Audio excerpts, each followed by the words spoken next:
नमस्कार दोस्तों, मेरा नाम आलोक है और एक बार फिर आपका स्वागत है मेरे YouTube चैनल फिल्मी गली में।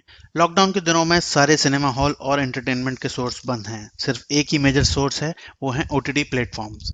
आगे के दिनों में आपको बड़ी बड़ी फिल्में OTT पे रिलीज होते हुए दिखेंगी, जिनमें कुछ नाम हैं गुलाबो सिताबो और लक्ष्मी बम जैसे। आज हम बात करेंगे हाल ही में रिलीज हुई मूवी चोक्ड का, जो सिर्फ नेटफ्लिक्स पे रिलीज हुई है। चोक बनाई गई है बॉलीवुड के बहुत ही फेमस निर्देशक अनुराग कश्यप के द्वारा। वो पहले भी बहुत ही बेहतरीन मूवीज और वेब सीरीज हमें दे चुके हैं, जिनमें से मुख्य थी सेक्रेड गेम, देवडी और गैंग्स ऑफ वसेपा। कहानी की शुरुआत होती है कि एक आदमी के पास बहुत सारा पैसा होता है, और वो पैसा कहाँ से आ रहा है ये पता नहीं, लेकिन बहुत सारा पैसा होता है। वो उसको एक पॉलिथीन में रोल बना के छोटे छोटे बंडल्स बनाता है, और फिर उन बंडलों को अपने घर की नाली में एक जाली होती है कपड़े की, उसमें रख करके अंदर पाइप में डाल देता है। वो पैसा वह सारा वहां छुपा रहा होता है। लेकिन कहानी में ट्विस्ट तब आता है जब वो नाली चोक होना शुरू हो जाती है।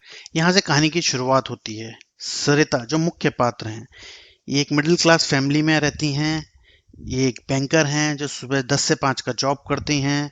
अपनी फैमिली में इनके पति और इनका बच्चा है। इनका पति कोई भी काम नहीं करता होता है, वो बार बार नौकरियां बदल रहा होता है, और पिछले कई दिनों से वो घर पे खाली बैठा होता है। इनका एक छोटा सा बेटा है जो स्कूल जाता है।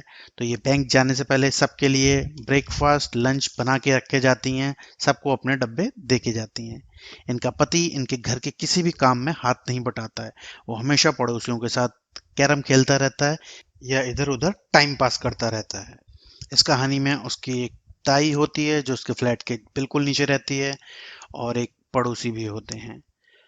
उसकी ताई उसके घर की सीलन से बहुत परेशान होती है, और वो बार बार बोलती रहती है तुम्हारे घर में से पाइप चोक हो रहा है या लीक हो रहा है, उसको सही से रिपेयर कराओ। उसकी ताई के बोलने पे भी वो लोग उसको रिपेयर नहीं कराते हैं, क्योंकि उन पर थोड़ी पैसे की तंगी होती है, और उसका पति कुछ भी काम नहीं करता होता है, ना ही वो प्लम्बर बुला के कुछ काम करवाता है। अचानक एक रात को सरिता को किचन में से कुछ आवाज आ रही होती है पाइप में से। तो वो जाके देखती है। वो जैसे ही नाली का हटाती है, तो देखती है वहां से गुड़ गुड़ गुड़ करके आवाज आई, और साथ ही में 2-3 नोट के बंडल दिखे, जिसको देख के वो बहुत चौंक जाती है। वो धीरे से जाती है और उठा के देखती है, उसमें 500 के नोट होते हैं। इस तरह के 2-3 पैकेट होते हैं। पहले तो उसे शक होता है कि ये नोट नकली हैं, इसलिए वो अगले दिन बैंक जाके सबसे पहले ये चेक करती है कि वो नोट नकली हैं या असली हैं। उसकी खुशी का ठिकाना नहीं रहता है जैसे ही उसे पता चलता है ये नोट असली हैं। उसके तन मन में तरंगे उठने लगती हैं, और वो बहुत ही खुश होती है। वो बाजार जाके अपने लिए थोड़ी शॉपिंग करती है, अपने पति का कुछ पुराना कर्जा है उसको चुकाती है, और अपने घर के लिए और बहुत सी सामान लेती है। वो बहुत ही खुश होती है, उसको लगता है उसकी सारी परेशानियां दूर हो जाएंगी अगर ऐसे ही पैसे आते रहें। लेकिन परेशानियां तो अभी शुरू हुई थी। तभी नोटबंदी का ऐलान हो जाता है। 500 और 1000 के पुराने नोट सारे बंद कर दिए जाते हैं। ये सुन के वो बहुत ही दुख हुई होती है। उसको लगता है कि मेरे पास पैसे आ रहे थे वो आना बंद हो गया। प्लस दूसरी तरफ ये दिखाते हैं कि नोटबंदी के दौरान कैसे कैसे लोगों को परेशानी है। उसकी ताई जिसके यहाँ उनकी बेटी की शादी थी, वो शादी में बहुत दिक्कतें आई। उनको बैंड वाले को पैसा देना था, कैटर वाले को देना था। सब लोग नए नोट मांग रहे थे, लेकिन किसी के पास नहीं थे। प्लस बैंक में जो लिमिट थी वो 4000 रुपए। इस तरह से बहुत बूढ़े लोग थे, वो कहते थे मैं कैसे आऊं रोज बैंक में। बैंकों के बाहर लंबी लंबी लाइनें लग रही थी। लोग पैसे के लिए परेशान हो रहे थे, किसी के घर में शादी, किसी की बीमारी। इसमें पॉलिटिशियंस को आड़े हाथों लिया गया है कि नोटबंदी से पहले उन्हें मालूम था, और उन्होंने अपना पैसा कन्वर्ट करा लिया है।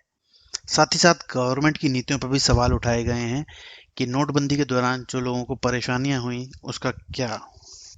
इसी दौरान ये भी दिखाते हैं कि नोटबंदी के बीच में एक ब्रोकर इस बैंकर को कांटेक्ट करता है और बोलता है कि 1000 रुपए बदल के मुझे 600 दे दो, 40% तुम्हारा कमीशन है। लेकिन इतने बुरे हालात होने के बावजूद भी ये उस गलत काम में नहीं पड़ती है, और ईमानदारी से अपनी नौकरी करती रहती है। एंडिंग इसकी थोड़ी सी वियर्ड लगी मुझे, कि सब लोगों को खुश करना, एक हैप्पी एंडिंग टाइप का दिखाना, कि सारे वो उसके पड़ोसी हर लोग खुश हो गए, सबको कुछ ना कुछ फायदा ही हुआ इन सब चीजों से। सभी किरदारों ने एक अच्छा अभिनय किया है। इसमें कोई थ्रिल या सस्पेंस ज्यादा नहीं है, कुछ मसाला कुछ थ्रिल ऐसा कुछ नहीं है। एक नॉर्मल मिडिल क्लास फैमिली की कहानी दिखाते हैं, जिनकी खुशियां गम, आसपास के लोग, वो सब ज्यादातर दिखाया गया है। इसमें मुख्य भूमिका में हैं सैमी खेर, रोशन मैथ्यू और अमृता सुभाष। ये नेटफ्लिक्स पे देखने को मिलेगी आपको। करीब 1 घंटा 50 मिनट की है। One time watch, time pass movie है। आप बिल्कुल देख सकते हैं इसे वीकेंड पे। प्लीज मुझे अपना प्यार दीजिए, like share and subscribe my channel, और मुझे इंस्टाग्राम पे फॉलो कीजिए। तब तक के लिए अलविदा।